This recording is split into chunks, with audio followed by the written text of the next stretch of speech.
তো আমরা পোখরা মেন সেন্টারে এখন হোটেল দেখতে হবে। হোটেল আশেপাশে আছে কিন্তু সাইড ভিউগুলো বা ফ্রন্টের ভিউগুলো অত সুবিধার না, সেই জন্য আমরা একটু আগে গিয়ে দেখছি।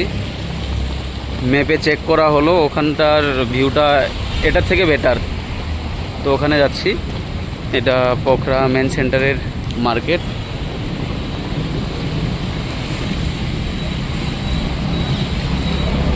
পিছনে চয়ন, সামনে ভোলা। প্রথমবার নেপালে এসেই বৃষ্টি দিয়ে ওয়েলকাম করেছে আমাদের। ঠিক আছে, ওখানে গিয়ে দেখছি একটা ভালো হোটেল দেখে তারপর স্টে করতে হবে সেখানে। অবশেষে অনেক খোঁজাখুঁজির পর একটা রুম পেয়েছি। হোটেলের নাম হলো এলাইটস সামথিং কিছু ছিল আর কি। তো এটার টেরেসের উপর থেকে একদম সমস্ত কিছু, এটা lake side, proper lake side, এখান থেকে সমস্ত কিছু দেখা যাচ্ছে। তো দেখি, রুম 2000 টাকা, 3 জনের 2000 টাকা নেপালি কারেন্সিতে এক রাতের। ঠিকঠাক, দেখা যাক, আলাপ করি। এটা হলো পোখরা মেন রোড, এটা হলো মেন রোড। এখন গিয়ে একটু আলাপ করে তারপর দেখি কি করা যায়। তো আমরা যাচ্ছি লেক সাইডে। রুম থেকে বের হয়ে আমরা এখন এদিকে যাচ্ছি। প্রচুর ভিড়। সানসেটটা শেষ, বিল্ডিং থেকে একটু এনজয় করেছিলাম। গিয়ে দেখি কি কি আছে। চিংড়ি মাছ। তো এখন আমি একটু নিজে এনজয় করব, দেখি। তো এখানে আসলে আপনারা এখানে ঘোরাঘুরি করতে পারেন বিকাল টাইমটা। মেঘের জন্য সূর্যটা ঢেকে গেল, খুব সুন্দর লাগছিল এখানে। ফেওয়া লেক সাইড বলে এটাকে। ওদিকে বোটিং করছে।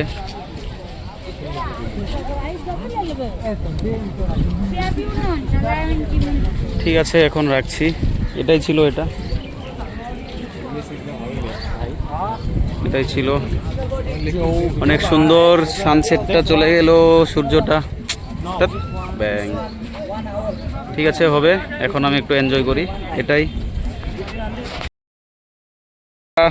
আসছি পিছন সাইডটাতে, দেখি খাবার কিছু যদি হেলদি কিছু পাওয়া যায়। এখানে ভুট্টা পোড়া দিচ্ছে দেখা যাচ্ছে।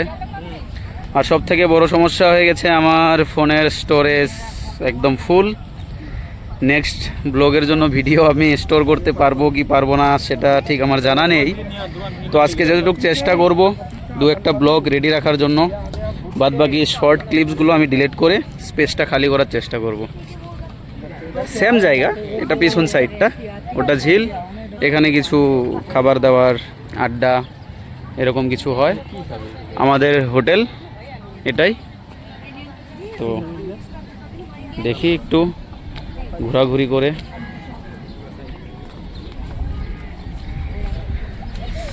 কাঠমান্ডুর থেকে পোখরাতে জিনিসের দাম কম, হোটেল রেন্টও অনেক কম। তো এখানে জায়গাগুলোও সুন্দর লাগলো জায়গাটা আমার কাছে অনেক। তো এখন শুধু আমি একটু এনজয় করি, বাদ বাকি কিছু থাকলে আমি দেখাচ্ছি। তো এখানে রাত 11টা অবধি খোলা থাকে, 11টা পর আর এখানে কেউ থাকে না। তো 11টা পর্যন্ত খোলা থাকে। আজকে রাত্রে এখানে এসে একটু এনজয় করব। তো জায়গাটা ভালো লাগলো আমার কাছে। নেক্সট টাইমে আবার চেষ্টা করবো বাইকে করে আসবো। দাদা বাইক, ঠিক আছে। এখন একটু খাওয়া দাওয়া করে রুমে গিয়ে রেস্ট করে তারপর আবার বের হবো। পোখরা মার্কেটটা ঘুরবো, কিছু কেনাকাটা করব। তারপর রাত 9টা বাজে আমরা বের হয়েছি পোখরা নাইট ভিউ, মানে রাত্রে কেমন লাগে পোখরাটা দেখতে, ও ঠিক সেরকমই কাঠমান্ডুতে যেমন বের হয়েছিলাম, তো এটা পোখরাতে বের হয়েছি। এখন আমরা যাচ্ছি কেট ওয়াক ক্লাবের দিকে, সামনেই রয়েছে, ওখানে গিয়ে দেখি ওখানের ভাইবটা কেমন। এটা স্ট্রিট নাম্বার 18।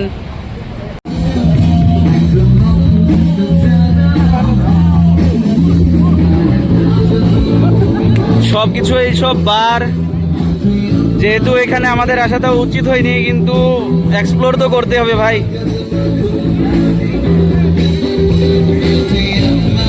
এটা লেক সাইড,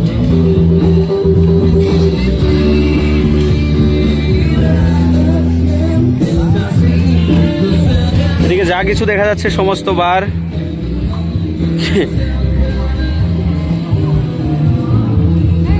ঠিক আছে, এখান থেকে তাড়াতাড়ি বের হয়ে পড়ি।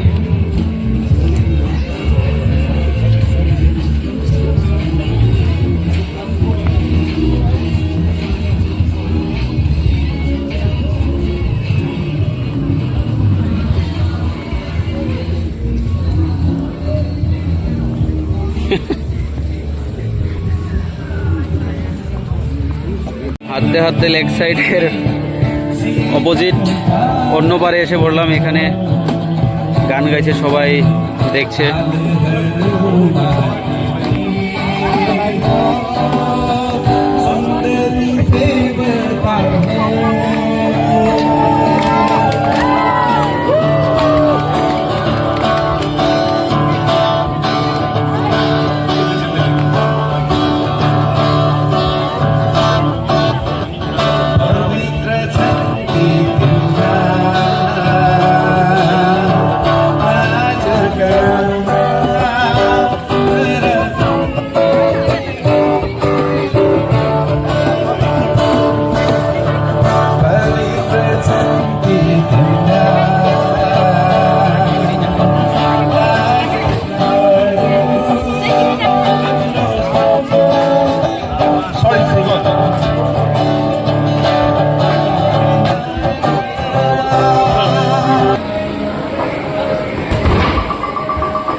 আরো দিনটা কি করবো, করি শেষ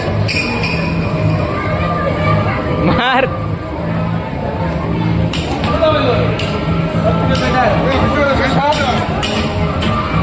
1507।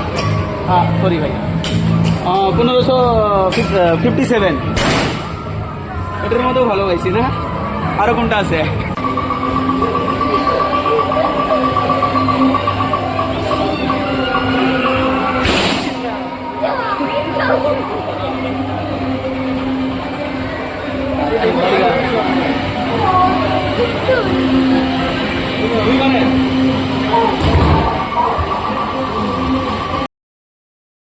আর 10:30 বেজে গিয়েছে। এখন আবার আসলাম কেট ওয়াকে। এটা কেট ওয়াক, এখানে 10:30টার পরই অ্যালাউ করে, মানে খোলা হয় আর কি, তার আগে আর হয় না।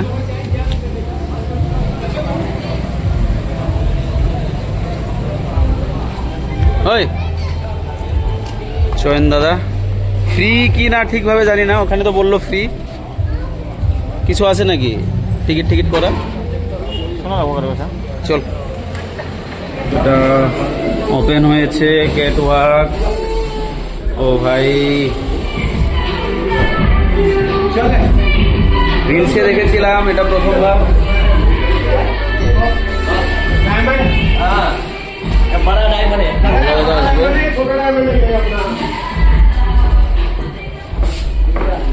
আমাদের भोला दादा बैग में क्या है, बम है क्या?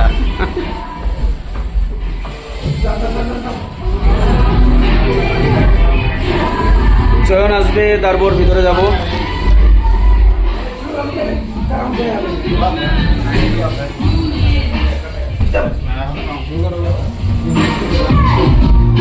ইয়ো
তো শেষ, অনেক রাত।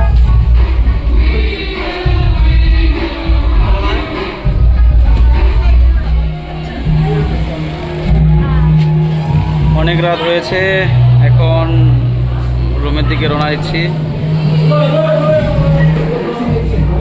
ট্রান্সফরমার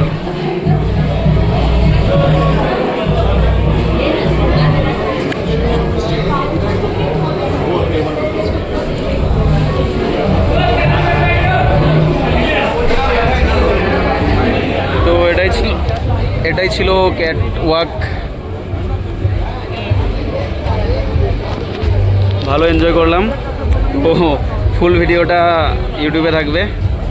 এখন সিধা রুমে গিয়ে ঘুমাবো, সকালে উঠতে হবে। পোখরার যেগুলো লোকাল সাইটিং আছে ওগুলো দেখতে হবে। তো বাই বাই, শুভরাত্রি।